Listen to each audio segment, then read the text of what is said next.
Hello, everyone. I'm excited to welcome you all to today's event, Writing Lives for Social Justice. My name is Adam Pellegrini, and I direct the CSSW Writing Center.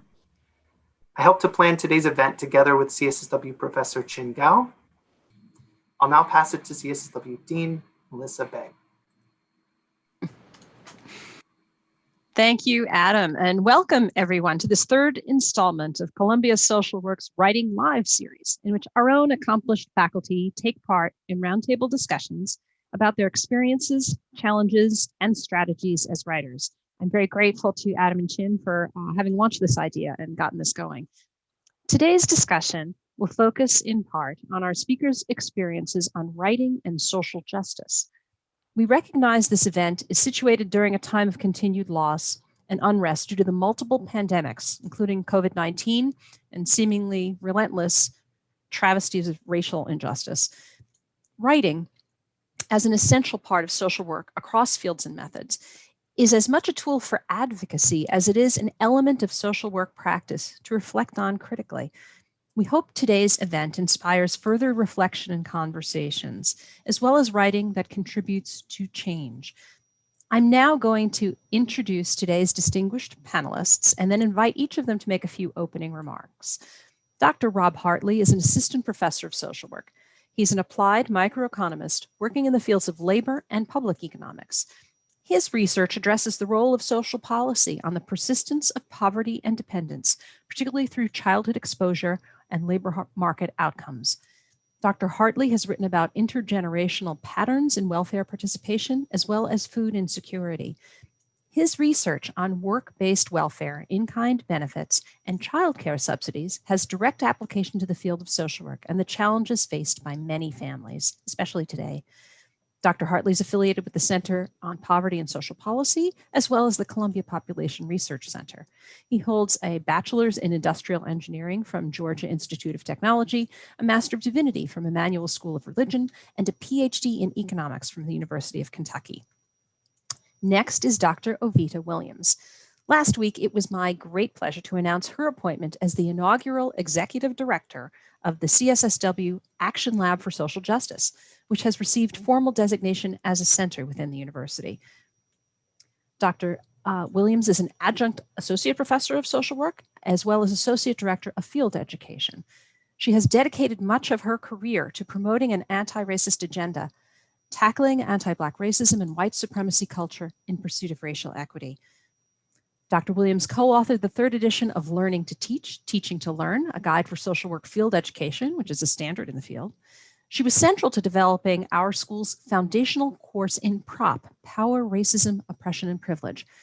And this summer, Dr. Williams and three of her colleagues from Columbia Social Work developed a mini institute to address anti-Black racism for faculty university-wide, and in fact is now being offered to all school deans across Columbia.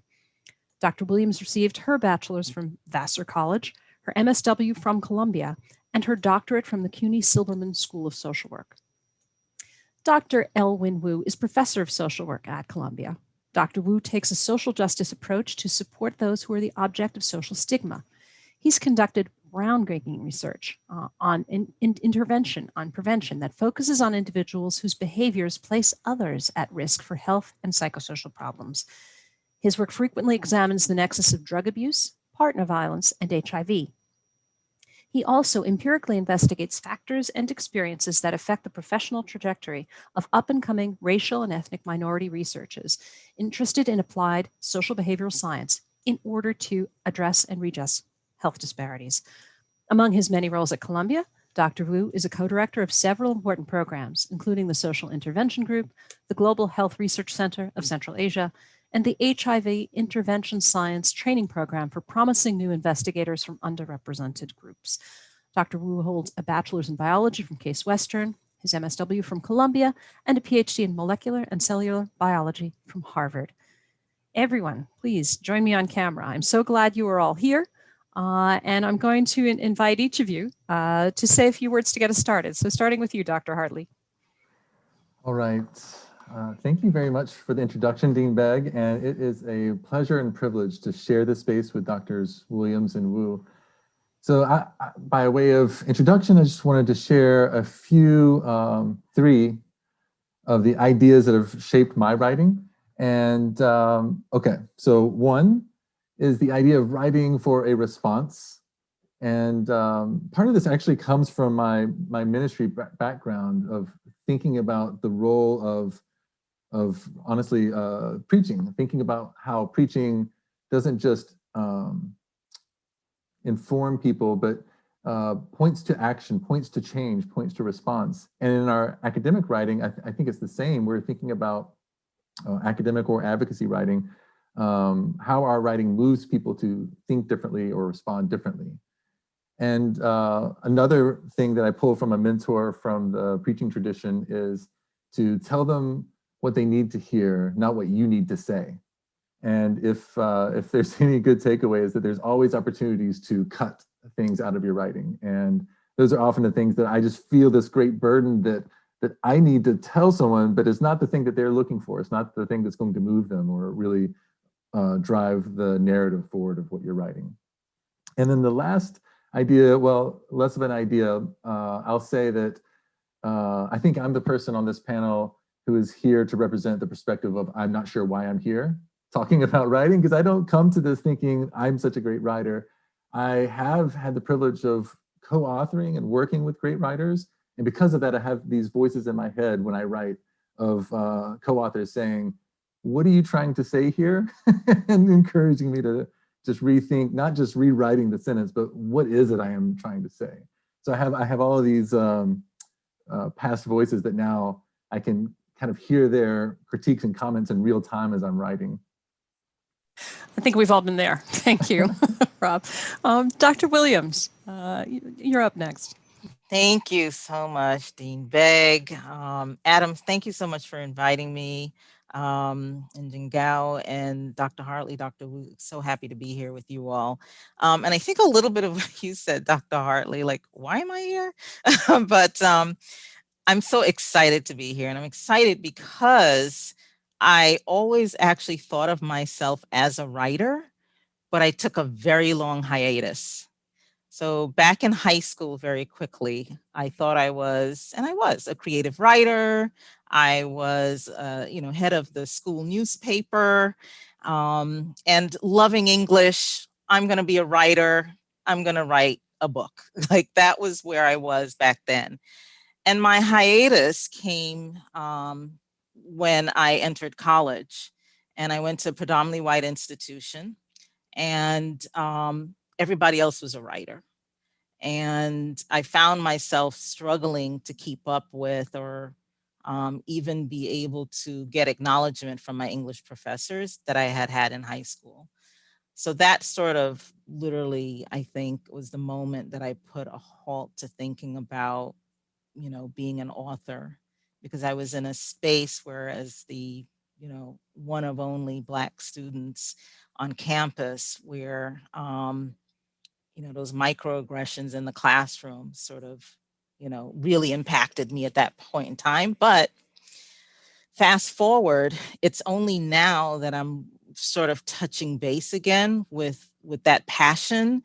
And it really has come out of my work as a doctoral student. So I would say that I'm a very new writer, just beginning to publish. Many of you have been very published. I'm going to say up front, and I'll talk more about the book that Dean Begg mentioned that we did, the SIFI book, was my very, very first publication, a book. So that is mind-blowing, and where I am right now. But it wasn't until now in my career in academia that I found my voice again, and really thinking about what kind of voice am I using. My passion of social justice, anti-racist work is in my writing. It is who I am. And so to combine my creative roots and my initial drive with where I am now in my career as a social work practitioner is where I'm at, and finding that link and being able to bring that link together is where I am. So I'm happy to just be here today to talk it out and sort of find out more about what I find out about myself and listening to each of you and the Thanks for audience. sharing. Thank you. Thanks for sharing that. Dr. Wu, what are your thoughts as we start today's discussion? Well, one, I'm very appreciative, and so thank you all for allowing me to talk, for inviting me, and this opportunity. And one thing I think if folks don't know me, you'll get to know me well, but I really like to practice what I preach, and so I'm all about sort of challenging hierarchy. So the first thing I'll ask, including you on the panel, is just to call me Elwin. So please do call me Elwin. Thank you. I really appreciate the other speakers talking about their history. And so I think as I heard an introduction of me, which I haven't heard in a while, I admit, I wonder if people like scratch their head around, what is this person with a PhD in molecular and cellular biology here at the School of Social Work? And honestly, it's writing about social justice is really what prompted me to change from some of the molecular biology, the laboratory bench work, to move towards where I can write and write professionally, write about my work, my life's passion, my profession, and really make it about social justice. So as the other speakers prompted me to think about sort of developmental history, if you will, that's really was ringing in my ears. Writing for social justice is why I'm here, and I'm blessed to be at the School of Social Work and surrounded by folks and working with folks like the other panelists, like the students, and of course under your leadership. If I think about sort of a theme of what writing has served for me, or how I approach it, and how I think about writing for social justice, I really think one phrase or one essence captures it all for me, and that is write like lives depend on it. Because when it comes to social justice, frankly, lives depend on what we're doing in the area of social justice. And so that's honestly really what it means for me to think about social justice and how it really shapes and how I approach and how I review my own writing. Writing like lives depend on what I'm putting down. There's actually another twist on this, and it really sort of closes the circle on practicing what I preach. At the risk of being a little bit narcissistic, I also want to put it out there that I want to, when I say writing like life's dependent, I want to say write like my life depends on it. My own well-being depends on what I put out there in the world. And that is really informed by, that common saying, if you've come here to help me, you're wasting your time. But if you feel your liberation is bound on me, kind of let's get to work. And so if I write about social justice, I want to make sure that my own well-being is reflected in that work. I don't want to be helping others. I want to approach it as if my liberation is bound with those who I'm writing about and writing for and writing with.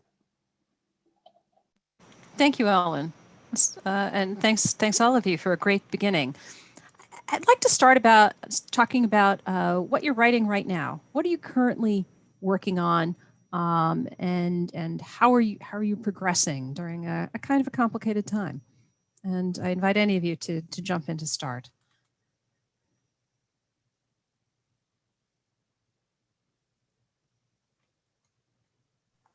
I mean, I could jump in. I don't want to Thanks. perpetuate our like 1, 2, 3 order here necessarily, but I feel like I'm writing many things, and I think this probably resonates with others. But once you kind of get going, you may find yourself in multiple stages of the writing process. So I'm reviewing and editing. I'm writing for policy briefs. I'm writing for grant applications. And starting up new projects where it's really just laying out outlines for what the writing is going to look like. And the topics right now are childcare and food insecurity, both. A few different projects going around, but yeah, it's really multiple stages.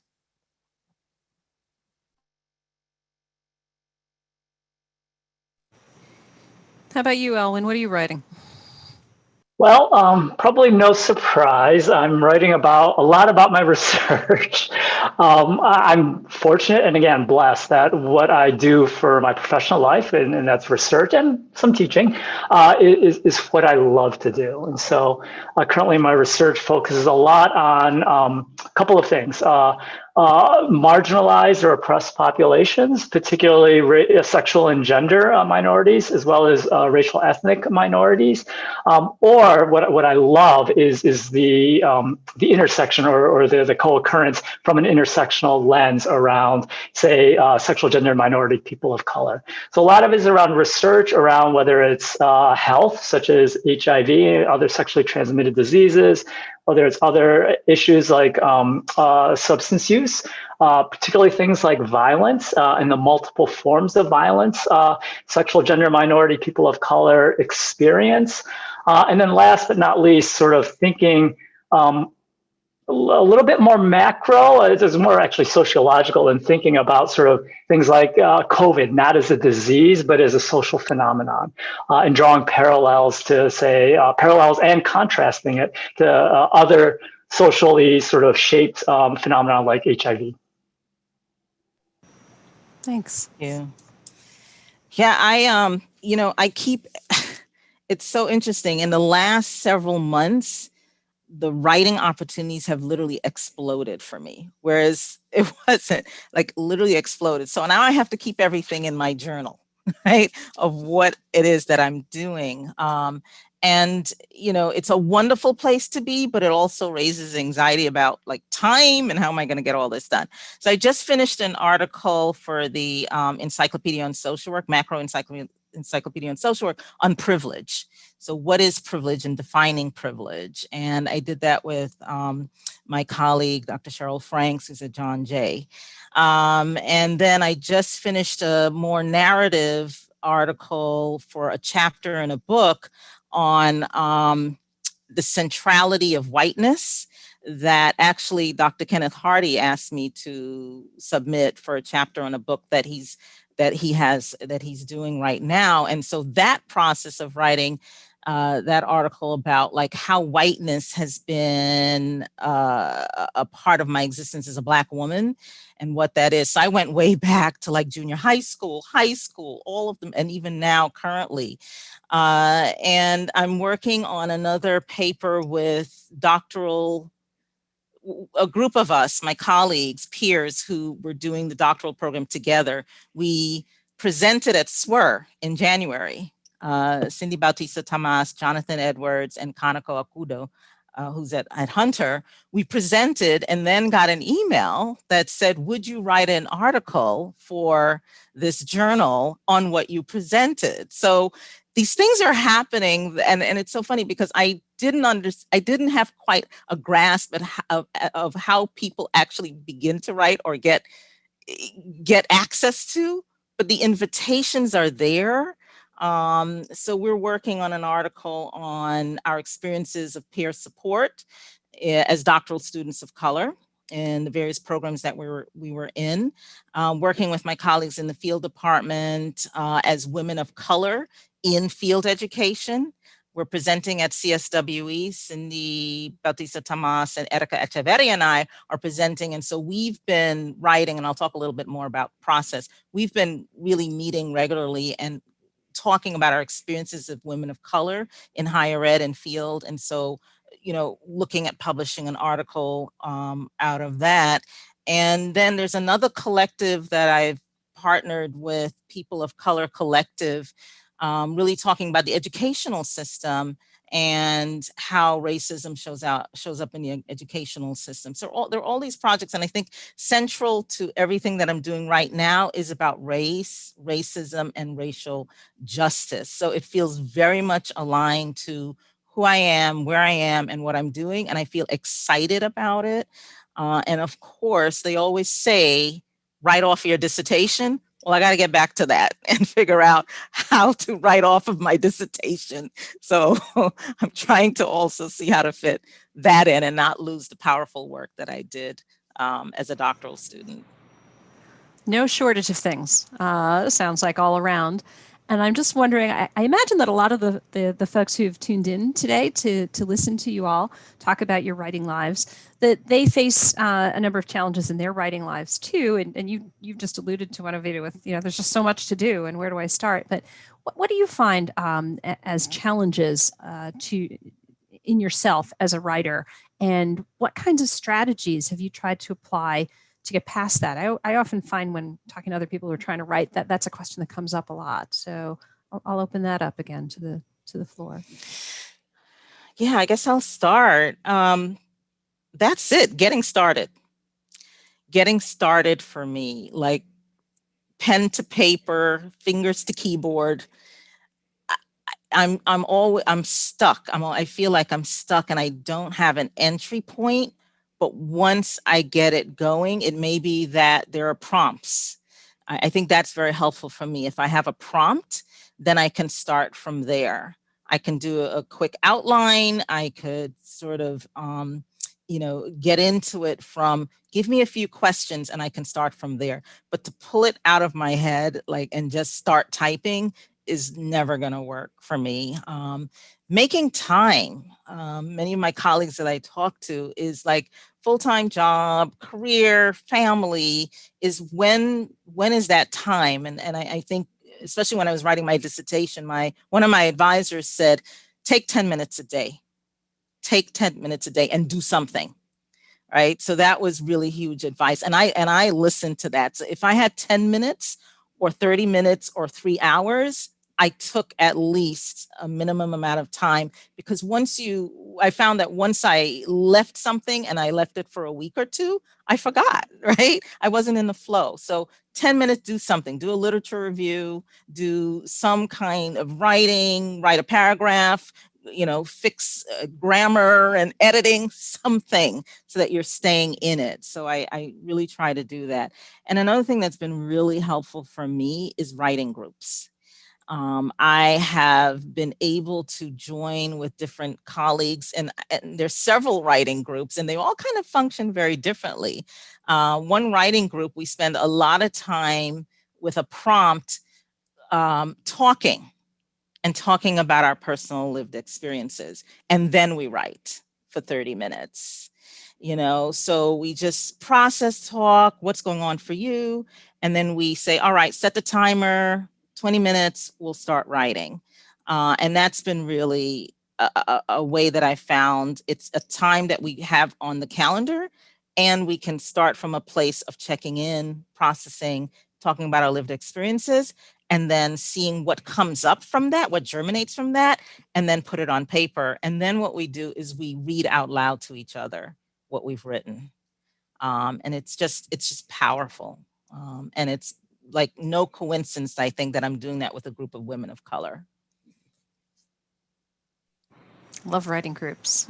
So this on the same theme, writing groups, challenges. I don't know, Elwyn, do you want to jump in? How do you tackle Sure. The notion of groups is particularly salient for me. And I think about what's the challenge around writing for social justice in particular. And what comes to my mind is a struggle that I experience, and maybe it's even a tension, is that the social part of social justice means you're writing not just about an individual or about oneself, but you're writing about groups, communities, populations, and I see my role is to amplify the voices, to put out the voices, not to impose or carry my voice or even promote my voice. But I really see the crux of my job is to be sure I'm capturing and really amplifying the voices of and experiences that folks who are experiencing injustice, as well as ways to redress that. And so, how does that translate to a concrete challenge is a couple of things. One is that, I see really my role is to contribute and support others, right? It's not about, I don't see it as about, my voice necessarily or my ideas, which is probably another challenge that might be more specific to me. There are plenty of people who are a lot smarter and have been doing this work a lot longer than me. And so, I'm not, the challenge is really sort of working, and the joy is working with others to get their writing out or to get their voices out rather than mine. It's a challenge in higher education, and it's particularly on a tenure track, for example, because we are rated about our ability to be first author or a contributing author. And that's fundamentally not sort of perfectly consonant with some of the principles I've been talking about. And so, that's a challenge I don't know that I have an answer to, but honestly, that's where I find myself oftentimes when I'm writing, particularly about social justice. Thank you. I want to stay on this topic of now writing for social justice specifically for a little bit. How are you? I mean, you've described a little bit already, Elwyn, how a lot of your work is, or almost all of your work is centered on writing for social justice. How have the events of the past few months influenced that, if it has at all? How is there more of a, do you feel more pressure, more intensity? Any effects on your writing lives due to everything that we're experiencing right now?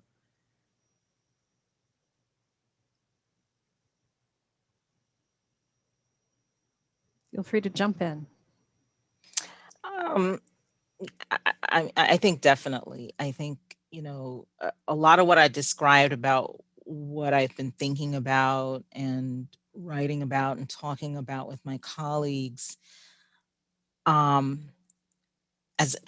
a Black woman, I have been very much impacted. So it's not like new, right, for me. It's what I've been talking about and thinking about and writing about. My identity as a Black woman, as a young girl reading everything from Richard Wright to Toni Morrison to all of the amazing, I would sit in the library and just soak up so much, right? So what's happening now is not far from anything that I've experienced. I think maybe if I were to answer your question, is that maybe it's more poignant now. It's more imperative now. It's more, creating space to really be in it in a way that hopefully people will hear. But I don't think ultimately it necessarily matters to me. What matters to me, I think just taking a little bit out of what Elwyn was saying, is like, who's going to hear what I'm saying and it resonate in a way where they're going to be about action, be about change, be about, hearing my story or anyone's story and be able to say, now's the time. Now's the time. If it wasn't before, now's the time. But for me, this isn't sort of the beginning. It's maybe a continuation, and maybe my feeling more drive and more passion to keep using my voice in the way that I've been doing. Thank you. Thank you. Rob, do you have anything to add to that? Yeah, and I have a kind of a distinct perspective from the economics discipline here at the School of Social Work. And I think as an economist, we tend to try to pride ourselves on being really unbiased, really removed from a particular social problem, for example. And one of the first times I presented my research to social work colleagues, I got responses that were along the lines of, actually, where do you stand? Like, what is the outcome? And it was maybe difficult to, perceive, like, if I had value judgments built into my answer to a problem, for example. And so I've always felt this challenge already before of when you're writing something about social policy and it does affect people's lives, you want to be clear enough that people know what the takeaway is. For example, with welfare reform and work requirements. The question is, did welfare reform work or not? And intergenerationally, it definitely kept people from participating in this cash assistance program, but not from all these wider safety net programs. People weren't becoming more self-sufficient, they were just being driven out of a particular program. And so it was really important that we were clear about whether this was a policy success that we're driving people out, or whether this was an indication that, in fact, it was just more restrictive and not benefiting people. So, So that's one thing is thinking about how the research is read too and how it's used in public. And another thing that I've heard from colleagues here at School of Social Work, and I think Courtney Cogburn's voice rings out in my mind. Again, this is the voices in my head when I'm writing, is are we writing about, for example, racial disparities, like socioeconomic disparities that have been evidence for a long time? And if we do, are we just describing the disparities, or do we say anything about the historical and structural inequalities that led to them? Because if we just describe disparities, then maybe we're leaving it to the reader to assume why there are differences and maybe attribute those to different groups as opposed to kind of the more procedural explanations for how we got here and how systems could change.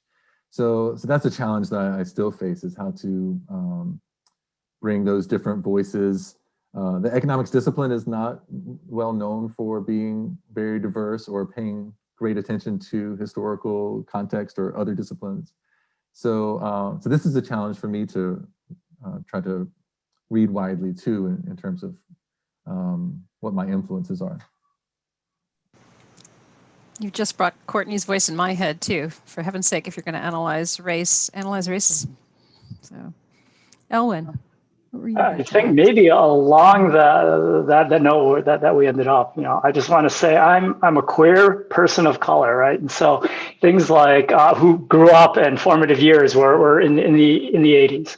So things like the pandemic threatening to wipe out certain populations that I affiliate with, things like police violence against sexual, gender minorities, trans folks of color, if you think about Stonewall, none of that is actually new. And so, what I might put out there is that, if things feel particularly new or relevant in a way that they haven't, that might be a moment to interrogate sort of living in or operating from a white, heterosexual, cis sort of centric world or worldview. Because for many folks, particularly those who social justice is relevant for, some of these things aren't that new. And so, to that extent, it's continue on and keep fighting. Can I Thank you. Just a quick response for what Sure. Ellen was just sharing? And I really appreciate what you're saying. And I think in some sense, because of like my own discipline in economics, that some of these concepts do come across as new in our communities. And so, partly I sometimes find myself in this keep the pace of the research agenda that you're working on, keep trying to do the practices of incorporating more voices into a topic. But another thing I'm finding right now is that I'm finding things that I shouldn't be writing, because things that I might get excited about or have ideas about and think about, but specifically in this time right now, it's I don't know if others feel this kind of response too, but trying not to say too much outside of the work that I'm doing, or try not to jump into conversations that I'm not well versed in. But there are a lot of tempting opportunities to do so, and I do find myself writing things that don't go anywhere. They just are, in a sense, almost therapeutic. Like the journal that Ovita shared with us, I think, a moment ago. You waved around, right? That journal.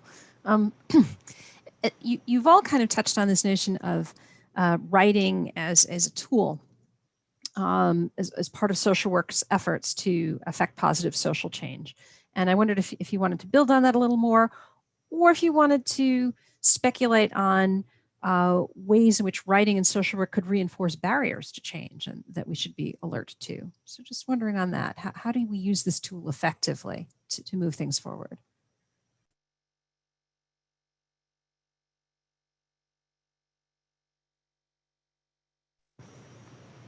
Anyone want to start? Do you think it can be a barrier?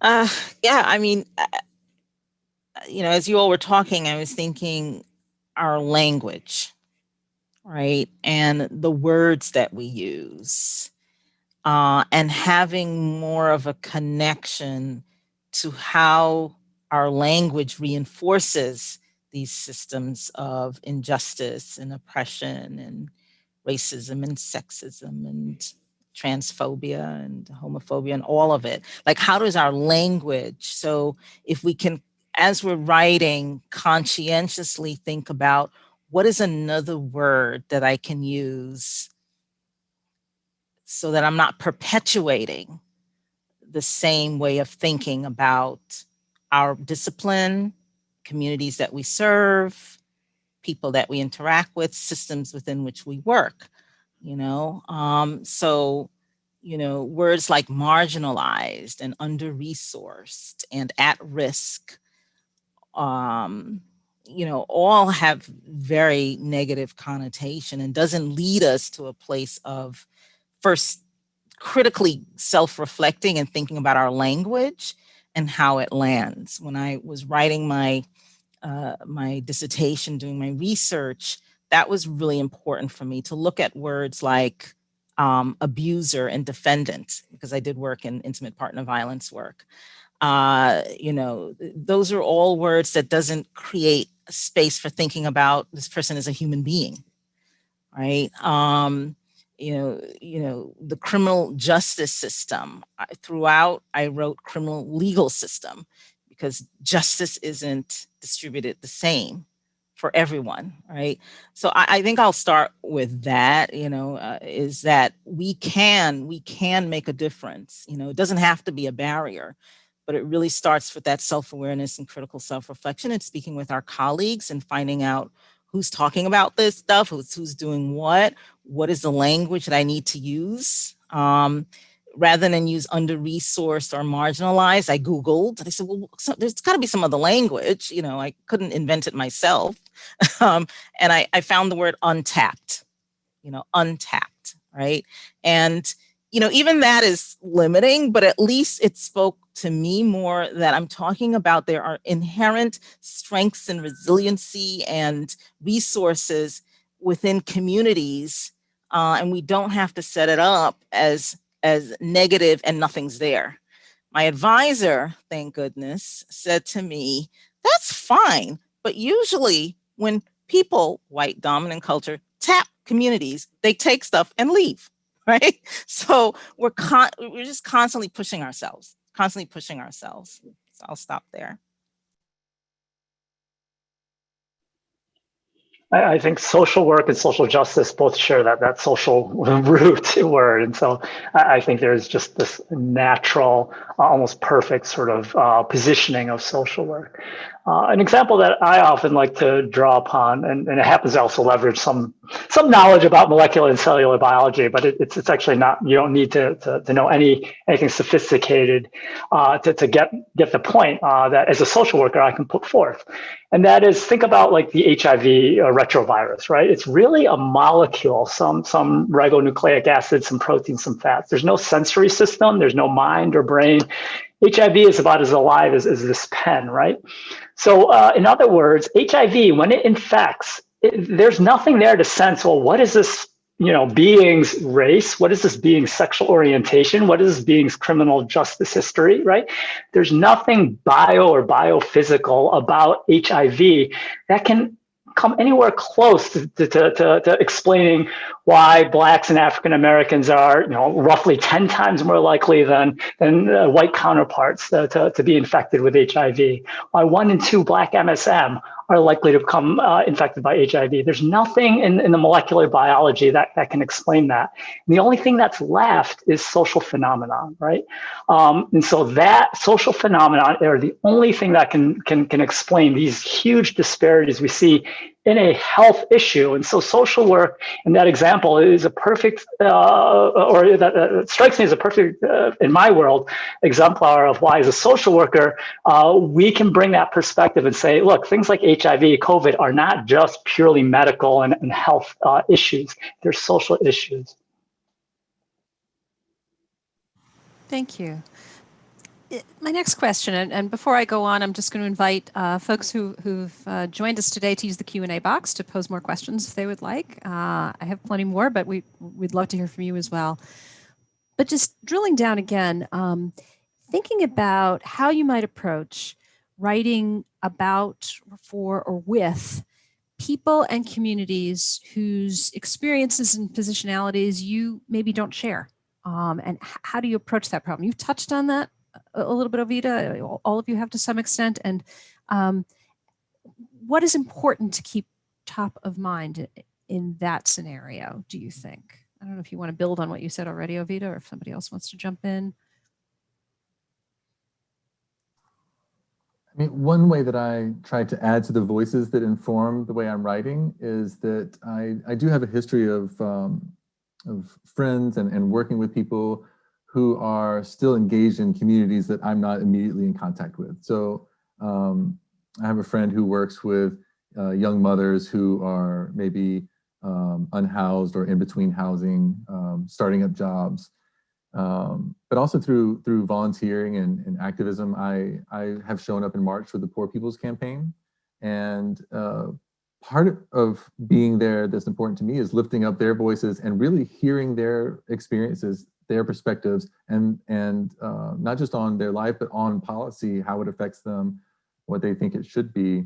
And so I try to, when I'm writing, write from a perspective of, would they respect my presentation, my point of view, my summary and analysis? Would they respect that, and does it reflect their actual constraints that they face, but also like their hopes, aspirations, and the talents that they bring? I think I would quickly just add inviting people to write with you, right?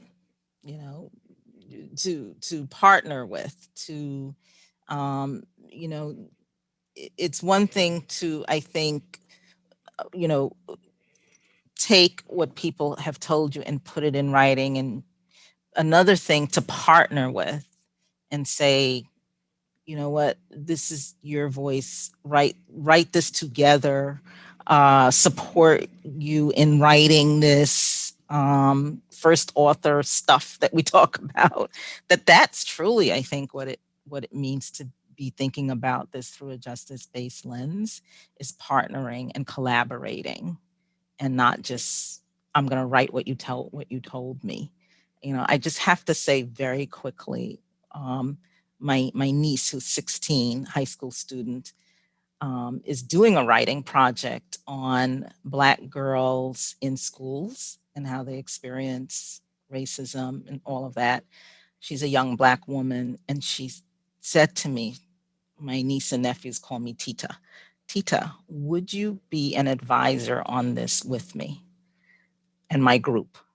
And I was like, absolutely. And so this is their voice. I'm there. I'm like, share your story, young Black women. Sure. Let's, you know, and really partnering with and collaborating and really having them be the experts.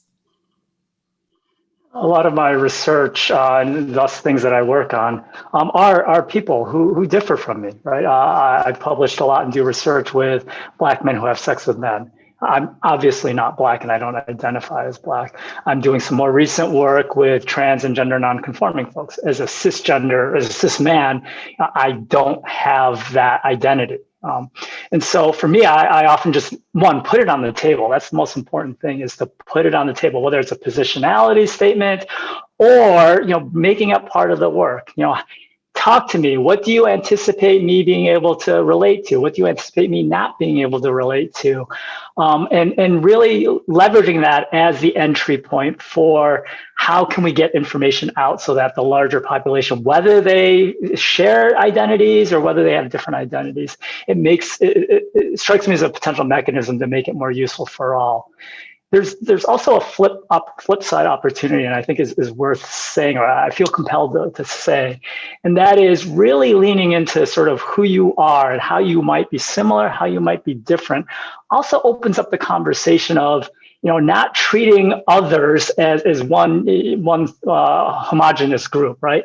So not all Black or Black MSM have the same experience. Not all trans folks have the same experience, same politics, same sort of approach or needs when it comes to social justice. So really leaning into not just positionality across groups, but within groups, I think is such an important conversation, and recognizing where you are and how you sit vis-a-vis others. Again, differences or similarities, I think is a truly important opportunity to lean into. Well said. Thank you. I see a question in the Q&A, so I'm going to turn to that. I appreciate your efforts to expand social justice through your writing. I'm wondering how you can be sure that the writings that you produce are being read by those who can benefit from your voices. So let's talk about reach and how we get out there. What do you think about that?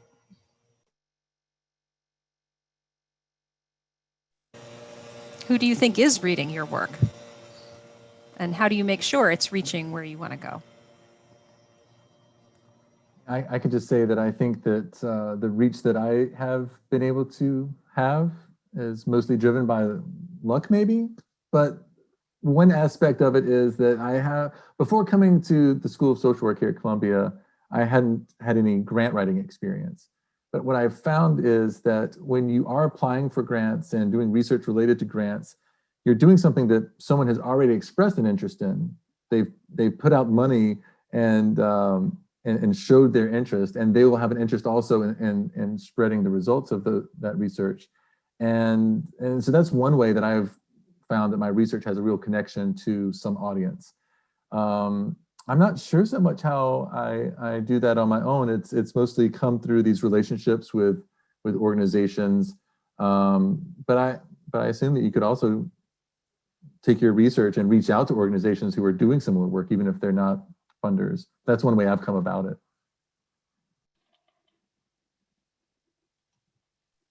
Thanks, Rob. Elwin, were you going to add to that? You're probably gathering that I love being a contrarian. So I might argue the question is my writing reaching those who actually won't benefit from this, those who have something to lose by sort of redressing? So that's one answer, is I really want to try to reach those who have a stake in the status quo and really trying to change them or rattle their world, if you will. The other is to really assume that those, let's say it is, sexual gender minority folks, is to assume they're not reading my work. And therefore that pushes me to keep working harder and harder and harder to get the message to them, to make sure we're engaged and we're in touch with each other. Which is sort of a final point that sort of comes to my mind, and that is recognizing that writing is just one means of communication. And so supplementing writing with things like this, where we get to talk, where you're out in the community, and you're bringing that writing to life, and you're living that writing, I think is another sort of tool, if you will, that I find myself leaning on. Thank you. Yeah, I am having a hard time answering the question because I think that I'm not necessarily writing for any particular audience, if you will, and actually the question, and listening to my colleagues here speak about that, I don't even know where I think that reach is. I think that what is really maybe important for me right now is that it's reaching women, it's reaching folks of color. Like, that's what my writing is about. I'm not writing for white folks, but if white folks want to read and learn something from it, great, wonderful. As Ellen is saying, I completely agree. This is about change. I hope that leads to that. I think when we wrote the seminar and field instruction book, Learning to Teach, Teaching to Learn, I was very conscious that was going to be for field educators.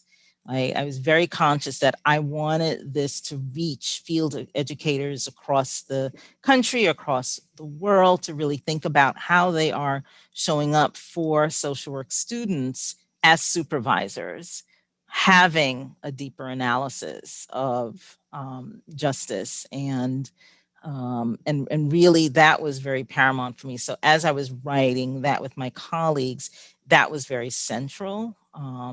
And so, but I think currently I'm still struggling with this question a little bit. There's another question. I think it's for you, Ovita. It's from an audience member who works with immigrants, people seeking asylum, persons who've been abused. And this person tries to raise the opportunity to write as a way to address, manage their trauma, but they find it hard to engage. And they're wondering if you had any suggestions, because you'd alluded earlier to giving voice to others by inviting them to write with you. And do you have any advice for this person in their role? Yeah, I mean, I think if we jump to writing, and that is the end goal, that before having dialogue and conversation, so it may be starting something like a speakers bureau, or a conversation group, or a space where people sort of talk through what their experiences are. And then it may be in sort of smaller, shorter moments that you begin to explore, and then what writing means for people. What have people's experiences been with that? So I think before, like, put on paper, there has to be a talking through people's lived experiences, and then eliciting from that a space to be creative, right? It may be people write short paragraphs or poems or paint. Like, there's some other way of creating a voice that doesn't necessarily have to start with, pen to paper kind of analogy. Yeah, I like the notion you introduced earlier too about the prompt, and maybe even in a group, everybody responds to a prompt and you take it from there. But that's very helpful. So we're getting close to the end, but I did want to ask, in this period of time, which has been quite unusual, I think, for the past 6 months, in all kinds of ways, who are you reading? All right, a discussion of writing always involves reading, right? I'm just wondering, who are you reading now, or do you have recommendations for reading that are helping you through this this period in our lives?